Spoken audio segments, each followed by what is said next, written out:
ಮುಡಾ ಹಗರಣವನ್ನ ಲೋಕಾಯುಕ್ತ ತನಿಖೆಗೆ ಕೋರ್ಟ್ ಏನೋ ಒಪ್ಪಿಸಿದೆ. ಸಿಎಂ ವಿರುದ್ಧ ಎಫ್ಐಆರ್ ಕೂಡ ರೆಡಿ ಆಗ್ತಾ ಇದೆ. ಇದರ ಬೆನ್ನಲ್ಲೇ ಸಿದ್ದರಾಮಯ್ಯ ರಾಜೀನಾಮೆಯ ಕೂಗು ಕೂಡ ಅಷ್ಟೇ ಜೋರಾಗಿ ಕೇಳಿ ಬರ್ತಾ ಇದೆ. ಇಷ್ಟು ದಿನ ಒಂದ್ ಕಡೆ ಬಿಜೆಪಿಯು ರಾಜೀನಾಮೆಗೆ ಪಟ್ಟು ಹಿಡಿದಿದ್ರೆ, ಮತ್ತೊಂದು ಕಡೆಯಲ್ಲಿ ಸ್ವಪಕ್ಷದವರೇ ಈಗ ಸಿಎಂ ರಾಜೀನಾಮೆ ಕೊಡ್ಲಿ ಅನ್ನುವಂತಹ ಮಾತನ್ನು ಕೂಡ ಆಡಿದ್ದಾರೆ. ಈ ಹೇಳಿಕೆ ಕಾಂಗ್ರೆಸ್ ಪಡೆಗೆ ಬಿಸಿ ತುಪ್ಪವಾಗಿದ್ದು ವಿಪಕ್ಷಗಳಿಗೆ ದೊಡ್ಡ ಆಯುಧವಾಗಿ ಸಿಕ್ಕಿದೆ. ಈ ಎಂಬರೇಜ್ಮೆಂಟ್ ಅನ್ನು ತಡೆಯೋದ್ರ ಸಲುವಾಗಿ, ಮುಜುಗರವನ್ನು ತಡೆಯೋದ್ರ ಸಲುವಾಗಿ ತಕ್ಷಣ ರಾಜೀನಾಮೆ ಕೊಟ್ಬಿಡಿ. ಕೆವಿ ಕೋಳಿವಾಡ ಕಾಂಗ್ರೆಸ್ ಪಕ್ಷದ ಹಿರಿಯ ನಾಯಕ. ಸಿದ್ದರಾಮಯ್ಯ ಸಿಎಂ ಆಗಿದ್ದಾಗ ವಿಧಾನಸಭೆ ಸ್ಪೀಕರ್ ಆಗಿದ್ದವರು. ಈಗ ಸಿದ್ದರಾಮಯ್ಯ ಮೂಡ ಸಂಕಷ್ಟಕ್ಕೆ ಸಿಲುಕಿದ್ದಾರೆ.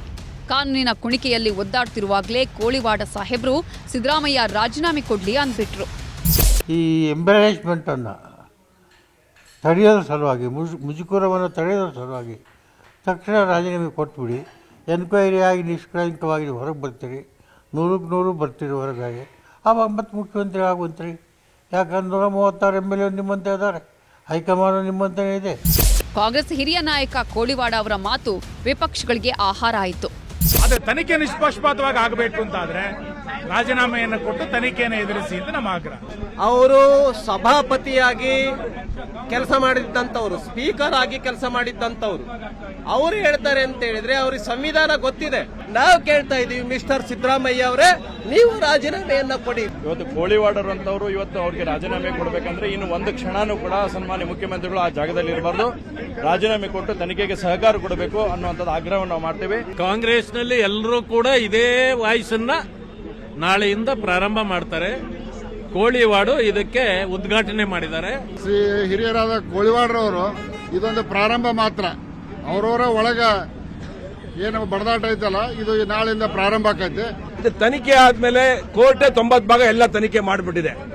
ಈಗ ಉಳಿದಿರೋದು ಏನಂದ್ರೆ FIR ಹಾಕಿ ಚಾರ್ಜ್ ಶೀಟ್ ಹಾಕಿ ಸಿದ್ದರಾಮಯ್ಯ ಜೈಲ್ ಕಳ್ಸೋದು. ನಿಮ್ಮ ಬಣ್ಣತನ ಬಿಡಿ, ನಿಮ್ಮ ಅಧಿಕಾರದ ದಾಹ ಬಿಟ್ಟು ನೈತಿಕತೆ, ಆತ್ಮಸಾಕ್ಷಿ ಇಟ್ಕೊಂಡು ರಾಜೀನಾಮೆನ ಕೊಟ್ಟು ತನಿಖೆ ನ್ಯಾಯಬದ್ಧವಾಗಿ ಜರುಗಲಿಕ್ಕೆ ಅವಕಾಶವನ್ನು ಮಾಡಿಕೊಡಿ.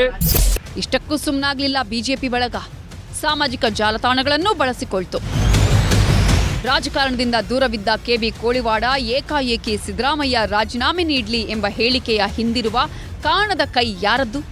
ಸಿದ್ದರಾಮಯ್ಯ ರಾಜೀನಾಮೆಗೆ ಕಾಂಗ್ರೆಸ್ಸಿಗರು ತುದಿಗಾಲಲ್ಲಿ ಕಾಯ್ತಿದ್ದಾರೆ ಎನ್ನುವುದಕ್ಕೆ ಇದಕ್ಕಿಂತ ಬೇರೆ ಸಾಕ್ಷಿ ಬೇಕಾ ಅಂತ ಕಾಲೆಳೆಯೋಕೆ ಶುರು ಮಾಡಿದ್ರು. ಆಗ ಕೋಳಿವಾಡ ಹೇಳಿಕೆಗೆ ಕೆರಳಿ ಕೆಂಡವಾಯಿತು ಕಾಂಗ್ರೆಸ್ ಮಂತ್ರಿಮಂಡಲ. ಸಿಎಂ ಸಿದ್ದರಾಮಯ್ಯ ಸೇರಿದಂತೆ ಸಾಕಷ್ಟು ನಾಯಕರು ಕೋಳಿವಾಡ ಹೇಳಿಕೆಯನ್ನ ಖಂಡಿಸಿದ್ರು. ಮುಜುಗರವನ್ನು ತಡೆಯೋದ್ರ ಸಲುವಾಗಿ ತಕ್ಷಣ ರಾಜೀನಾಮೆ ಕೊಟ್ಬಿಡಿ. ಒಂದು ಹೈಕಮಾಂಡ್ ಶಾಸಕರ ವಿರುದ್ಧವಾಗಿ ಒಂದು ಸ್ಟೇಟ್ಮೆಂಟ್ ಕೊಡ್ತಾರೆ ಅಂದ್ರೆ, ಕೋಳಿವಾಡ ನಮ್ಮ ಪಾರ್ಟಿ ಹೈಕಮಾಂಡ್ ಅಲ್ಲ, ಅವ್ರಿಗೆ ತಲೆ ಕೆಟ್ಟಿರ್ಬೇಕಷ್ಟೇ. ಕೋಳಿವಾಡ ಅವರಿಗೆ ತಲೆ ಕೆಟ್ಟವ್ರು ಮಾತಾಡ್ತಾ ಇರ್ಬೋದು ಅಷ್ಟೇ. ಕೋಳಿವಾಡ ಅವರು ಹಿರಿಯರಿರ್ಬೋದು, ಸಿದ್ದರಾಮಯ್ಯನವರು ಮುಖ್ಯಮಂತ್ರಿ ಇದ್ರು ಇದ್ದಾರೆ, ಮುಂದೂ ಕೂಡ ಅವರು ಮುಂದುವರಿತಾರೆ. ರಾಜೀನಾಮೆ ಕೊಡುವಂತ ಪ್ರಶ್ನೆ ಬರೋದಿಲ್ಲ. ಪಕ್ಷದ ಹೈಕಮಾಂಡ್ ನಿಲುವು ಬಹಳ ಸ್ಪಷ್ಟವಾಗಿದೆ, ಕ್ಯಾಬಿನೆಟ್ ನಿಲುವು ಬಹಳ ಸ್ಪಷ್ಟವಾಗಿದೆ. ನಾವೆಲ್ಲರೂ ಕೂಡ ಸಿದ್ದರಾಮಯ್ಯ ಅವರ ಬೆನ್ನೆಲುವಾಗಿ ನಿಂತಿದ್ದೀವಿ. ಯಾಕೆ ಹೇಳಿದಾನೆ ಏನಿದೆ ಗೊತ್ತಿಲ್ಲ. ಪಕ್ಷಕ್ಕೆ ರಾಜೀನಾಮೆ ಕೊಡೋ ಪ್ರಶ್ನೆ ಇಲ್ಲ. ಸಿದ್ದರಾಮಯ್ಯ 5 ವರ್ಷ ಮೀಸಲಿರ್ತಾರೆ, ರಾಜೀನಾಮೆ ಕೊಡೋ ಪ್ರಶ್ನೆ ಬರುವುದಿಲ್ಲ. ಸದ್ಯಕ್ಕೆ ಕೆಬಿ ಕೋಳಿವಾಡ ಅವರ ಹೇಳಿಕೆ ಕಾಂಗ್ರೆಸ್ನವರಿಗೆ ನುಂಗಲಾರದ ತುತ್ತಾಗಿದೆ. ಇಷ್ಟು ದಿನ ಇಡೀ ಕಾಂಗ್ರೆಸ್ ನನ್ನ ಜೊತೆಗಿದೆ ಅಂತಿದ್ದ ಸಿದ್ದರಾಮಯ್ಯನವರಿಗೆ ಈಗ ಕೋಳಿವಾಡ ಹೇಳಿಕೆ ದೊಡ್ಡ ಮುಜುಗರವನ್ನ ಸೃಷ್ಟಿಸಿರೋದಂತೂ ಸುಳ್ಳಲ್ಲ. Chidananda Patel, political bureau, news 18.